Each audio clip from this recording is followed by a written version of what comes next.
there's no need to exchange pleasantries. It's rather pathetic to force a conversation just to occupy silence. The wind rises.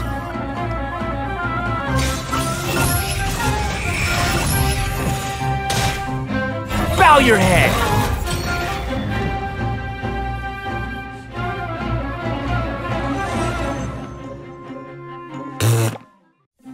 All right, Patrick, you're up. Help introduce the Wanderer for us. Sure thing. The Wanderer is a Catalyst user and has an Anemo vision, so he uses wind blades to perform ranged normal attacks. Wait a second, wind blades? Not the same as the Traveler's wind blade, though. Okay. So, as everyone probably already noticed, the Wanderer can hover in the air when he casts his elemental skill. Upon using his elemental skill, he will first deal AoE damage before leaping into the air and entering a hovering state. So, while hovering, the Wanderer's normal and charge attacks will be converted into Kugo Fushudan and Kugu Tofukai respectively. The damage they deal and their AoE will be increased. Their damage will be considered normal and charge attack damage, respectively. Also, Kugu Tofukai will not consume stamina, and he can remain hovering for a certain duration. That's so awesome! He can fly! I know, right? But he can't stay hovering forever. While hovering, the Wanderer constantly consumes Kuguryoku points to maintain his hovering state, which is the blue meter you see on the screen. Even if he doesn't move or attack, hovering will still consume Kuguryoku points. Okay. So this mechanic works a little differently than our typical stamina meter.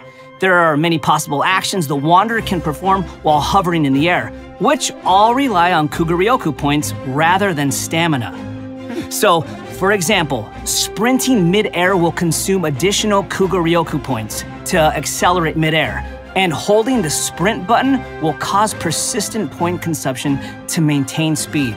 So this effect will replace his default sprint. Jumping expends extra Kuguryoku points to increase hovering height. Holding jump will cause persistent Kuguryoku point consumption to keep increasing hovering height.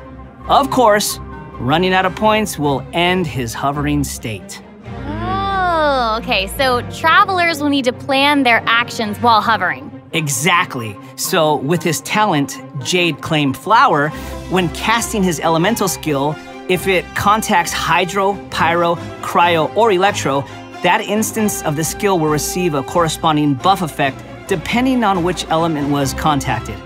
So for example, increasing his Kuguryoku points cap, attack, crit rate, or restoring a set amount of energy upon hitting opponents with a normal or charged attack. The Wanderer can have up to 2 different kinds of these buffs simultaneously. Ooh. Oh, look, check that out. Part of the halo behind him changes color depending on the buffs you get.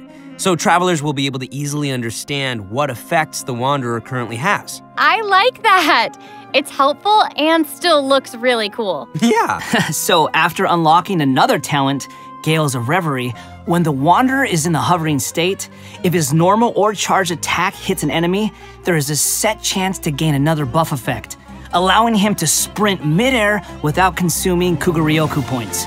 Additionally, this buff effect will fire wind arrows to attack the enemy. Ooh. Oh, dope. I'm sure extra buff effects like that will go a long way for players when they're in combat. Yeah, for sure. And if you've noticed, there is a colorful aura of light around his body to indicate when that buff effect is triggered. I saw that. That's pretty cool. I love all the detail they've put into the Wanderer. All right, this brings us to the Wanderer's Elemental Burst. Sweet. Yay! So, check this out. Upon unleashing his burst, he compresses the atmosphere and stomps it down toward the enemy. So travelers should note that if the Wanderer is in a hovering state when he unleashes his burst, then the hovering state will end and he will begin descending after the burst is completed. Okay, this stomping animation is a little aggressive. Yeah, but it's cool. I know, and it actually suits his character. Yeah, I can't help but agree. Wait. Let's not forget about the exploration talent. Ah, yes. This is an interesting one. The Wanderer can decrease the Mora required when ascending bows and catalysts. Hey now, you can never complain about saving Mora, am I right? Okay, that's true. All right, now that we've seen the Wanderer, let's move on to the next new character.